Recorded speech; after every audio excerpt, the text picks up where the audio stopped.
Alicia Garza.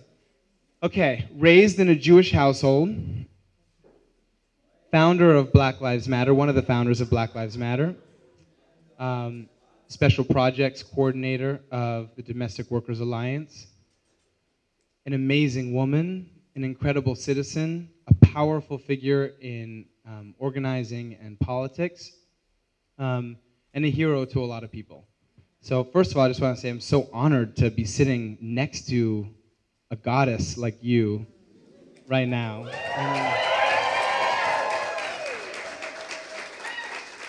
A lot of my mentors would tell me things like, we're doing this work so that people who come after us will have a better life. And I'm like, well, that's not fun. That's a lot of work. Like, really? I don't get to see any of it? And actually, if I were to go back to that moment in time, I would say I completely disagree. That everything that we do right now is also for the right now, because tomorrow's not guaranteed. And for some of us, tomorrow is really not guaranteed. In fact, today is not guaranteed. I monitor what's going on with BLM, but I'm like, yo, that's a toddler and it's walking. So that's really cool. In case you guys don't know, BLM's not just a hashtag. We have a global network with 40 chapters around the world in 3 countries. I also think it's really important to get involved in something that moves you, the thing that wakes you up in the middle of the night, the thing that makes you do the little happy dance when you think about it, or the thing that makes your heart pound because it makes you so mad. I feel like right now people avoid joining groups. There's really power in numbers. You need to understand what's that thing that's moving underneath that's making you so fearful of gay people, of trans people, of black people, of women, whatever it is, right? We have to get to the meat of that. Because if we don't, we can throw a zillion statistics at people, they don't care. I know that a lot of people that have, most of my friends are black people who grew up in the Bay, and... Really? Yeah. Yeah, where are they, right? Really? Y'all really? We're like unicorns. This is amazing. Who else? The black people grew up in the Bay that are here still? I know. You still live in San Francisco, though? They're not in San Francisco. But whole communities get marketed. And the whole plan for how it gets changed is based on what developers think is going to make the most money. It is about how race and class interact.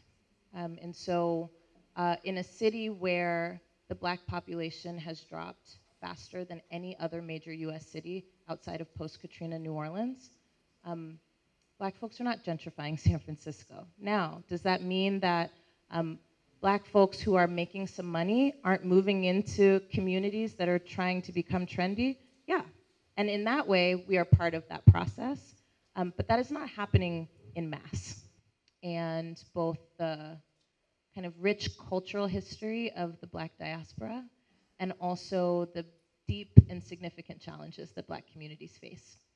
You just want to make sure that our shining faces are there for the shortest month of the year, right?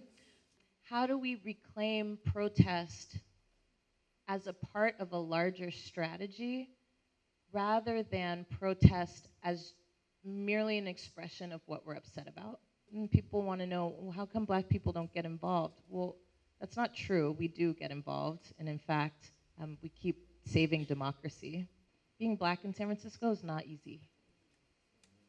It's not easy at all. And we don't even talk about what's happening in the black areas because this is a mecca where people go to be free. Like, what if part of our activism, part of our anti-racism was creating a place in this country, right, where we were actually experimenting with how we dismantle structural racism and take care of everyone? What if San Francisco could be that place? I work with women that care for other people every day. And if I told them, you should just get a massage, they're like, that does nothing for the time that I lose with my own family because I'm taking care of somebody else's family, right? So for me, self-care is actually also about squad care. It's about really nourishing the bonds with the people that I do this work with and the people that I have yet to do this work with, right? As, yeah, exactly, like our coffee the other morning. So that we correct an imbalance. It's not about, it's not like women are inherently holy, although I kind of believe that, but that's not the political strategy, right? The political strategy is that women are underrepresented in the decisions that impact our lives. And so, yes, actually, it is important to change the composition of decision-making bodies where women are underrepresented. The way that we do that, right, is getting more women elected. Could share 3 organizations to donate to, 2 things that we should be really watching out for in this Trump administration, and 1 thing that makes your heart sing. You know what, Tanya, you better come through. COINTELPRO 2.0, Black identity extremists as a new category that the FBI is testing that literally says these are people with deep pride in their identity and who target law enforcement. If we let that stand, we've learned nothing. So it was the Bayview newspaper Bayview newspaper, transgender, gender variant, intersex justice project, and the Black Futures Lab. and the lab.